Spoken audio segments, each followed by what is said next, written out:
అటు చూడు దేవి, అదిగో అటు చూడు. మయూరము మయూరి రెండు తన్మయత్వంతో నృత్యం చేస్తున్నాయి. అవును స్వామి, ఎంత అందంగా ఉందో కదా. ఈ గగన విహారం ఎంతో ఆనందాన్ని ఇస్తోంది.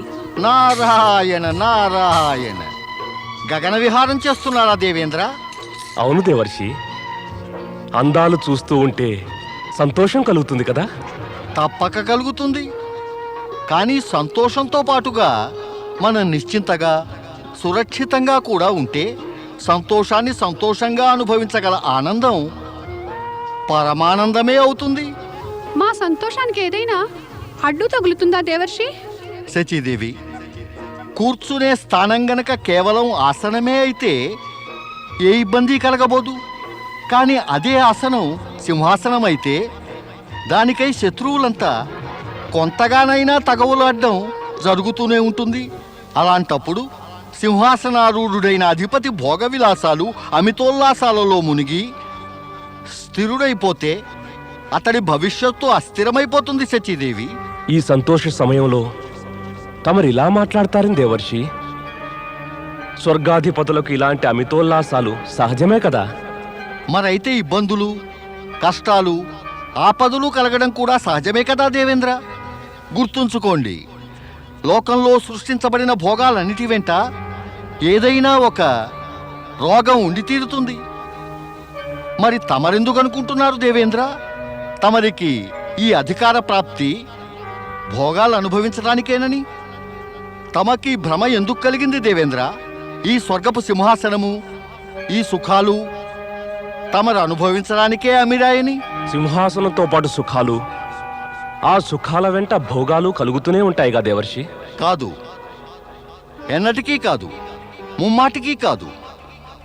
సింహాసనం ప్రాప్తించడం దేవేంద్ర కర్తవ్యాన్ని, బాధ్యతను నిర్వర్తించేందుకే.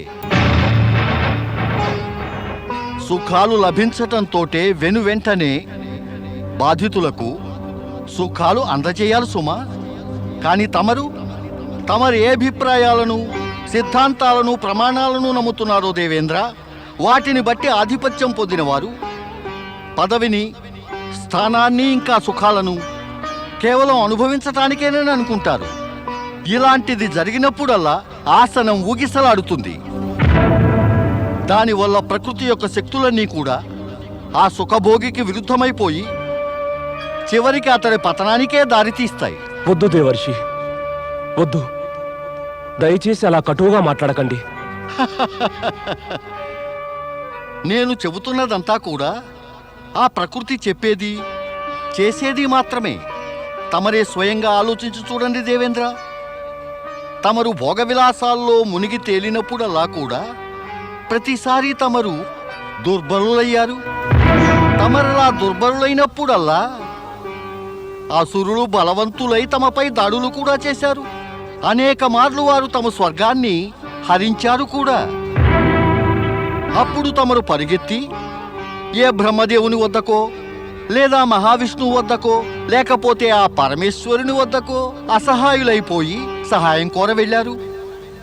వారెంతకాలం తమరికి సహాయం చేసి ఉద్ధరించగలరు? నారాయణ నారాయణ. అసమయ, అసంతులిత, అనవసరమైన సుఖభోగాలు ఎప్పుడూ ప్రతి ఒక్కరిని దుర్బలులుగా చేయగలవు దేవేంద్ర. తమను, తమ వారిని కాపాడాలంటే బలాన్ని సాధించాలి. మరి బలాన్ని పొందవలనంటే భోగ విలాసాలను మానుకోవలసిందే దేవేంద్ర. దేవర్షి, తమరిదంతా చెప్పారు గాని నేనేం చెయ్యాలనేది మాత్రం చెప్పనే లేదు. నారాయణ నారాయణ, ఇప్పుడు ఇది కూడా నేనే చెప్పాలా? దేవర్షి, ఇక తమరు తప్ప మాకు మార్గదర్శకులు ఎవరున్నారు? ఆహాహా, మార్గదర్శనమా? ప్రియమైన అమూల్యమైన మాట, మార్గదర్శనం. కానీ దేవేంద్ర, కేవలం మార్గాన్ని చూపించినంత మాత్రాన ఏమీ అవదు. ఆ మార్గంపై పయనించడము అవసరమే. అదే శుభదాయకం. నారాయణ నారాయణ. అలాగే తమరు చెప్పిన మార్గంపైనే మేము పయనిస్తాము దేవర్షి. ఎప్పుడు చేస్తారు? ఎలా చేస్తారు? తమరా భూలోకవాసుల బాధలను విస్మరించి ఇక్కడ గగన విహారాలు చేస్తున్నారు. ఆనందోల్లాసాల్లో మునిగి తేలుతున్నారు. పయనమైతే చేస్తామంటారు. నారాయణ నారాయణ. దేవేంద్ర, తమరిది మరువరాదు. అధికారం, ఉన్నతాసనం, పుణ్యప్రాప్తి అనేవి దీనార్తులపైన, పీడితులపైన దయాభావం చూపినప్పుడే ప్రాప్తిస్తాయి దేవేంద్ర. ఇతరులకు సహాయం చేయనంత కాలము తమకు ఎటువంటి సహాయము లభించనే లభించదు. తమరు నిజమే చెబుతున్నారు దేవర్షి. నారదుడెప్పుడైనా అసత్యం పలికాడా దేవేంద్ర? తమరు సత్యాన్ని ఆమోదిస్తూ కూడా సత్యాచరణకు ఉపక్రమించటం లేదే దేవేంద్ర. తమరు భూలోకవాసులకు పూజ్యులే. తమ చాకచక్యాన్నంతటినీ ప్రయోగించి భూలోకవాసుల కష్టాలను నివారించ ప్రయత్నించండి. దేవర్షి, భూలోకవాసులకు గల కష్టాలు ఏమిటి? దేవేంద్ర, తమరికి ఈ మాత్రం కూడా తెలియదా ఎవరికే కష్టమో? నారాయణ నారాయణ. వరుణదేవుణ్ణి ఆవాహన చేయండి. ఒకవేళ ఆయనకు తెలుస్తుందేమో. వరుణదేవా, ప్రత్యక్షం కండి.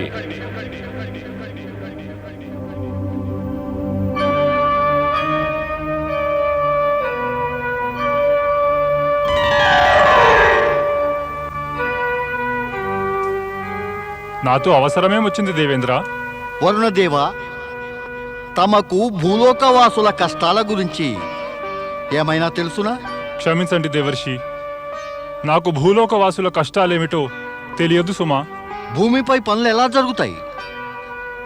ఎవరు ఆమోదిస్తారు తమని జలదేవతగా? ఎంతవరకు? సామాన్య ప్రజలు తమని గౌరవంతో ఆమోదించరు సుమా. సహ్యాద్రి ప్రాంతంలో భయంకర కాటకం వచ్చింది. కాటకం తమకేమీ తెలియదాయే? అయ్యో, మానవులైన గౌతమ మహర్షి, ఆయన భార్య అహల్య జనహితం కోరి తపస్సు చేస్తున్నారు. తమరేమో నారాయణ నారాయణ. నాకు తమ సూచన అర్థమైంది దేవర్షి.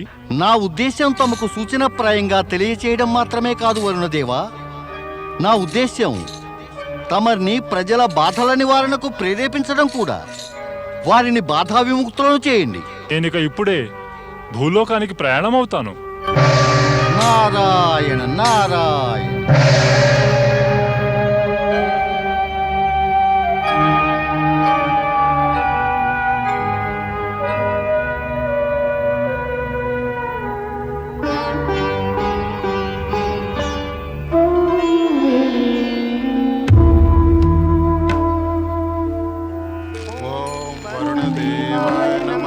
పాశహస్తాయ నమః. ఓం వరుణదేవాయ నమః. పాశహస్తాయ నమః. ఓం వరుణదేవాయ నమః. ఓం వరుణదేవాయ నమః. పాశహస్తాయ నమః. ఓం వరుణదేవాయ నమః. ఋషివర్య, నమః. ఓం ఋషి గౌతమ, అహల్యాదేవి.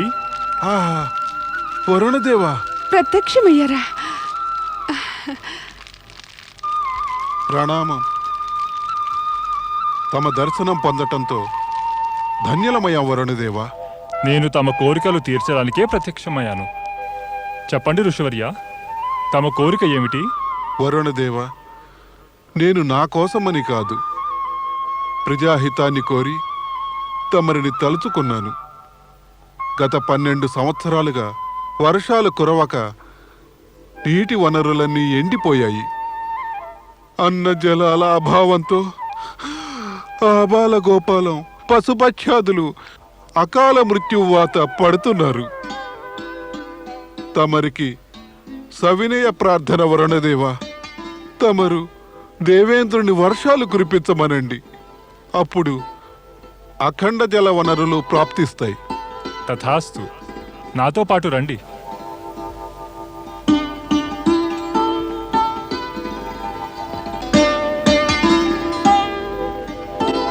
ఓం నమః శివాయ.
వరుణదేవ తమకు శతకోటి ప్రణామాలు.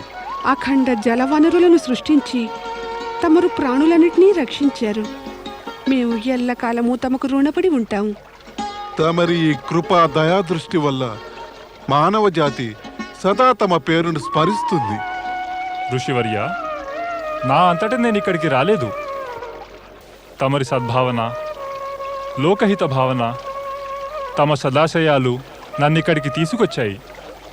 అందుచేత లోక కళ్యాణపు శ్రేయస్సు నాది కాదు, తమరిదే.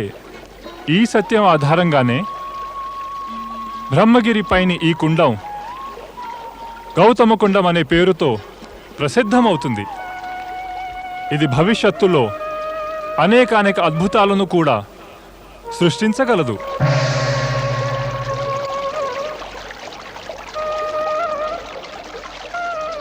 ఓం వరుణదేవాయ నమః.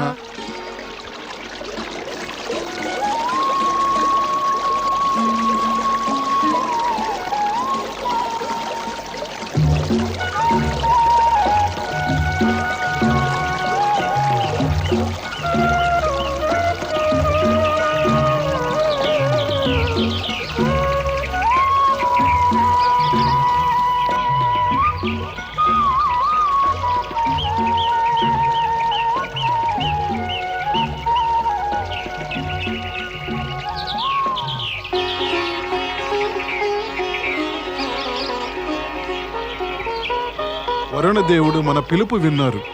భూమి పచ్చగా మెరుస్తోంది. అవును ఋషివర్య, తమ జపతపాదులు ఫలించాయన్నమాట. మన ఇద్దరి జపాలు అను.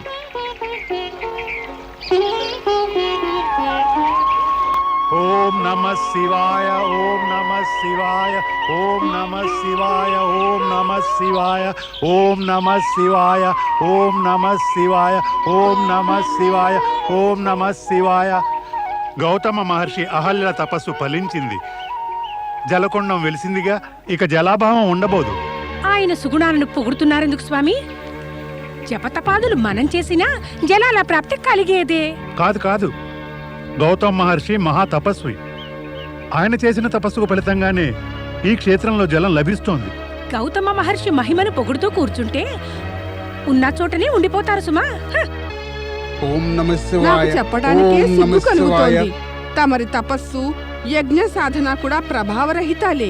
వాటిలో ప్రభావం ఉండి ఉంటే జలకుండం శ్రేయస్సు తమకే కలిగేది, గౌతమ మహర్షికి కాదు. సరిగ్గా చెప్పావు. ఆ శ్రేయస్సంతా గౌతమునికి అహల్యకు ప్రాప్తించింది. ఇక వారిద్దరికి అహం పెరుగుతుంది. మనవింకా జలకుండపు జలం తాగడానికి సిగ్గుపడాలి. ఇవి నీ సంకీర్ణ భావాలే. నీవంటున్నది కేవలం తప్పు. అదేం తప్పు కాదు. వారిద్దరికీ ఎప్పటికీ అహం తగ్గదు. ఆ జలప్రాప్తి వారి తపోబలంతో కలిగిందని మనమంతా సదా సిగ్గుపడాలి. మన భర్తలకు తపోబలం ఏమీ లేదని తేలిపోయింది. ఇంతకు తపోబలంతో జలాన్ని సాధించగలిగిన భర్తలను పొందటానికి మనం నోచుకోలేదు. ఇక ఇప్పుడు విచారించి ఏం లాభం? పరిస్థితి తెలుసుకో. గౌతమ్ మహర్షి మహత్తుతో పోలిస్తే మనం ఏపాటి? అందువల్ల మనం ఇంకా ఎల్లకాలము అహల్యాదేవి ఎదుట తలెత్తుకోలేము. ఇక మనం ఇప్పుడు కూడా జలకుండం నుంచి జలం తీసుకునొస్తే అక్కడ అహల్య ఉండనే ఉంటుంది. గర్వంతో నిక్కుతూ మనమంతా తలవాల్చుకుని మౌనంగా జలం తెచ్చుకుని తిరిగి రావాల్సిందే కదా. ఇలా మనం ఋషిపత్నులే పుట్టడం కన్నా పశుపక్ష్యాదులే పుట్టి ఉంటే బావుండేదేమో. మనం పుట్టకుండా ఉంటేనే మరీ బావుండేదేమో. ఎంతకాలం ఇలా అదృష్టాన్ని తిట్టుకుంటూ ఉంటాం? పదండి, నీళ్లు తెచ్చుకుందాం.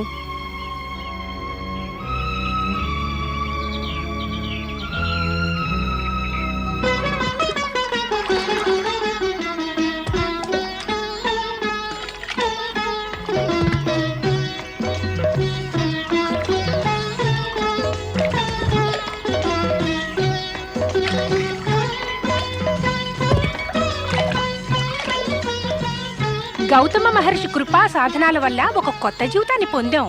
మన కుటుంబాలు ఆయన వల్లనే సురక్షితంగా ఉండగలుగుతున్నాయి. ఆయన ఉపకారాన్ని మనం ఎప్పుడూ మర్చిపోలేము. మన రాబోయే తరాలు కూడా ఆయన ఉపకారాన్ని మర్చిపోలేవు. గౌతమ మహర్షులకు ఋషిపత్ని అహల్యకు. అమ్మలారా, కాస్త వేచి ఉండండి. ఈ ఆటవీకులు నీరు నింపుతున్నారు. ఆ పిమ్మట మీరు మీ పాత్రలు నింపుకోండి. అవును అమలారా, వీరందరూ ఎప్పటినుంచో ఉన్నారు. వీరి పాత్రలు నిండగానే మీరు కూడా నింపుకోండి. అలాగే మరే వారి పని మాకంటే ముందుగా జరగాలిగా. అలా చెప్పు, వీళ్ళకి ముందుగా నీరెందడం ముఖ్యం కదూ. గౌతమ మహర్షికి ఆయన భార్యకు గర్వం పెరిగిపోయింది. ఈ జలకుండానికి వీరే స్వాములు అధికారులునని. ఆ వీళ్ళ ఉద్దేశం ఈ జలకుండం తమ తపస్సు వలనే వెలిసిందని. లేదు లేదు, అలాంటి ఆలోచన మా మనసుకెప్పుడు తట్టనే లేదు. ఇతరుల మనస్సుల్లో లేని భావాలను అనవసరంగా ఊహించుకుంటూ మీ మనస్సును పాడు చేసుకోవడం వల్ల ఏం లాభం? వింటున్నావా? మన బుద్ధులన్నీ చెడ్డవేనట. అయ్యో అయ్యో, తన బుద్ధేమో చెడ్డది, తప్పంతా మనదినా? అయ్యో వదినా, పదవి వల్ల తల తిరిగిపోతుందిలే ఎవరికైనా. జలకుండానికి అధికారినయ్యిందిగా. అమలారా, అదేమీ కానే కాదు. కాకపోవటం ఏమిటి ఋషివర్య, తమరు కూడా తమ భార్య అహల్యకు వంత పాడుతున్నారు. వంత పాడటం అనే ప్రశ్న ఎక్కడుంది? ఎక్కడా? ఇక్కడ. భర్త భార్య పక్షమే మాట్లాడతాడు. మాకు అక్కర్లేదు మీ కుండల్లోని జలం. మనసులోని కుటిలత్వము దోషాలు నీటిలో కలవక మారుతాయా? మాకిది చాలా అవమానం. ఈ అవమానానికి ప్రతీకారం తప్పక తీర్చుకుంటాము. ఇక పదండి పోదాం. ఇక్కడ నుంచుని వీరి ముఖారం విందం చూడాలా? పదండి.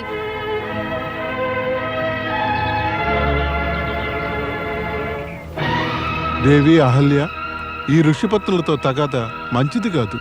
నేనేం చేశాను? కేవలం వేచి ఉండమన్నాను అంతే. ఎంత గర్వం, ఎంత అతిశయం! మన అవమానానికి ప్రతీకారం తీర్చుకోవాలి. తీర్చుకోవాల్సిందే. మన భర్తల సమర్థులైతే ఇటువంటి పని జరిగేదా అని. ఏమైంది దేవి, మీరంతా నీటికే వెళ్ళారు? మీ జలపాత్రలు కుండలు ఏవి? పగలగొట్టాం. వారి అతిశయము మా అవమానము రెండూ ఢీకొన్నాయి. చెప్పరాదు, ఏం జరిగింది? జరిగేదే ఉంది, అదే అహంకారం. అహల్యకు గౌతముడికి అహంకారం పెరిగింది.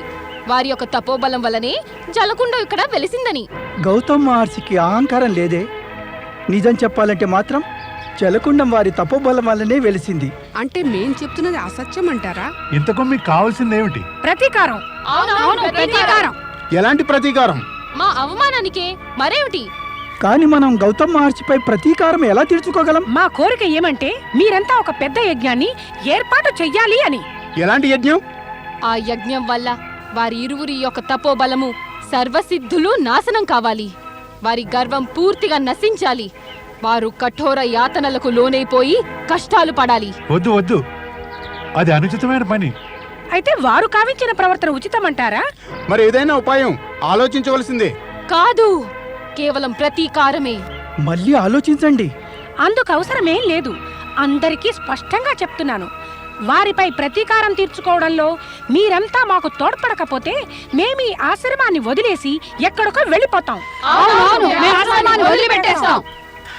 ఇక చేసేదేం లేదు. మనమంతా ఇంకా యజ్ఞదేవతని ప్రసన్నుని చేసుకోవడానికి మహాయజ్ఞేష్టి యజ్ఞం చేయవలసిందే. ఇక మనకి మిగిలిందల్లా ఈ ఉపాయమే. ఓం యజ్ఞదేవాయ స్వాహా. ఓం యజ్ఞదేవాయ స్వాహా. ఓం యజ్ఞదేవాయ స్వాహా. ఓం మహేజ్వాయ స్వాహా. ఓం మహేజ్వాయ స్వాహా. ఓం మహేజ్వాయ స్వాహా. ఓం వరాయ యజ్ఞపురుషాయ స్వాహా. ఓం వరాయ యజ్ఞపురుషాయ స్వాహా. ఓం వరాయ యజ్ఞపురుషాయ స్వాహా. ఓం వరాయ యజ్ఞపురుషాయ స్వాహా. ఓం వరాయ యజ్ఞపురుషాయ స్వాహా. ఓం వరాయ యజ్ఞపురుషాయ స్వాహా. ఓం వరాయ తేజస్వే స్వాహా. ఓం వరాయ యజ్ఞవంశాయ స్వాహా. ఓం వరాయ తేజసే స్వాహా.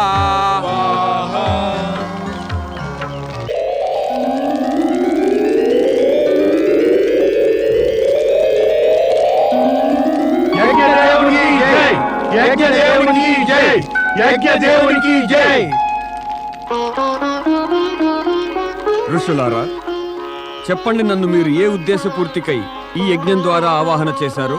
యజ్ఞదేవ, మేము గౌతముడు అహల్యలపై మా అవమానానికి ప్రతీకారం తీర్చుకోవాలి. ప్రతీకారం మీరు తీర్చుకోదలిస్తే అందుకు నా అవసరమేముంది? యజ్ఞదేవా, తమరు వారిద్దరిని నాశనం చేయండి. నాశనం చెయ్యాలా? నేనా? అవును యజ్ఞదేవ, వారిని నాశనం చేయండి. ఆశ్చర్యం, పరమాశ్చర్యం. ఋషులు యజ్ఞాలు చేసేది లోక కళ్యాణానికి, నిర్మాణానికే. దేవతలు ప్రత్యక్షమయ్యేది సుఖ సంపదలను, వరాలనివ్వడానికే. కానీ ఇక్కడ మీరంతా కోరుకుంటున్న వినాశం ఎవరిది? లోక కళ్యాణాన్ని కోరుతున్న వారిదే. ఇంకా ఈ వినాశ కార్యాన్నేమో నా చేత చేయిద్దామనా? ఇలా ఋషులు, దేవతలు సైతం వినాశ కార్యాలకై నడుము కట్టినట్లయితే ఇక అసురులకు, దైత్యులకు చేయడానికి మిగిలేదేముంటుంది? ఇలా సురాసురులు, ఋషివర్యులందరూ వినాశ కార్యాలకు ఒడిగడితే యావత్ ప్రపంచము నరకమే అయిపోదా? ఆవాహన చేశారు గనక నా చేత ఏదైనా లోక కళ్యాణ కార్యాన్ని చేయించుకోండి. వినాశ కార్యాలను ఎవరైనా పిలవకుండానే ఆపినా ఆగకుండా చేస్తారు గదా. వారికి అహంకారం పెరిగిపోయింది యజ్ఞదేవా. అహంకారాన్ని నాశనం చేయడం కూడా లోకహిత కార్యమే.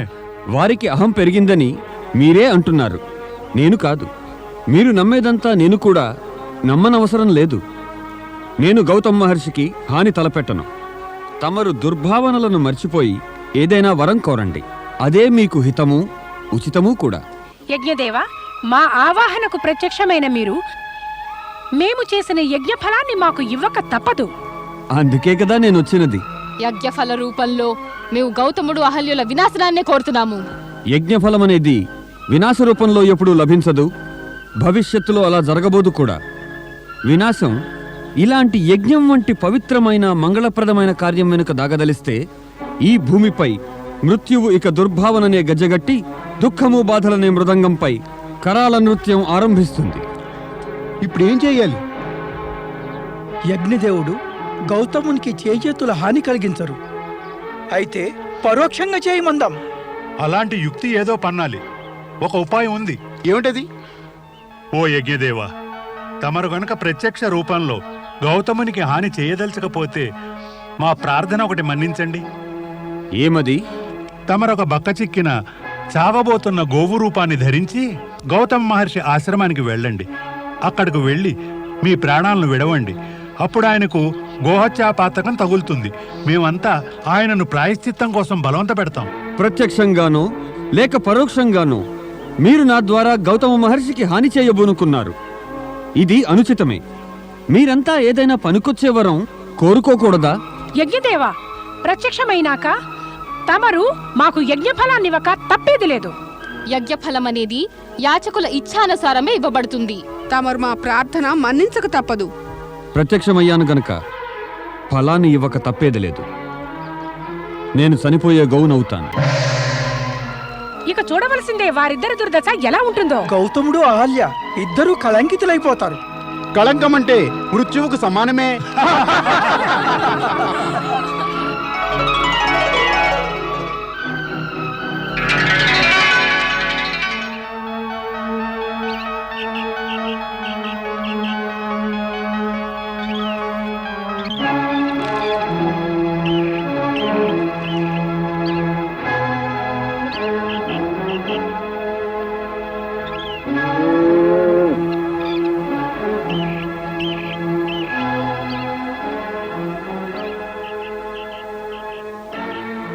స్వామి, స్వామి, కాస్త బయటకొచ్చి చూడండి. ఒక బక్క చిక్కిన ఆవు ఎక్కడి నుంచి వచ్చిందో గాని మన ఆశ్రమానికి వచ్చింది.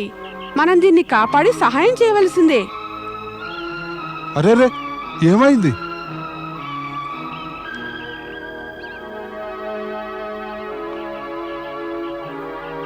ఈ ఆవు మన ప్రాంతానికి కాదు. మరి ఎక్కడి నుంచి వచ్చింది? మరేదో ప్రాంతం నుంచి వచ్చింది. ఎందుకంటే మన ప్రాంతంలోని ఆవులన్నీ కూడా కరువు యొక్క ప్రభావం నుంచి బయటపడి హాయిగా తిరుగుతున్నాయి. కానీ ఈ గోవు మాత్రం రోగంతో బలహీనంగా ఉంది. అరేరేరే, ఇది పడుకుందే. అయ్యో స్వామి, దీని ప్రాణం పోయినట్టుంది. అయ్యో, ఎంత అనర్థం జరిగింది. ఇప్పుడు ఏం చెయ్యాలి? గోమాత, నేనేం అపరాధం చేశానని వచ్చి నా ప్రాంగణంలో ప్రాణాలు వదిలావు? అయ్యయ్యో, ఆవు చచ్చిపోయింది. ఆవు చచ్చిపోయిందా?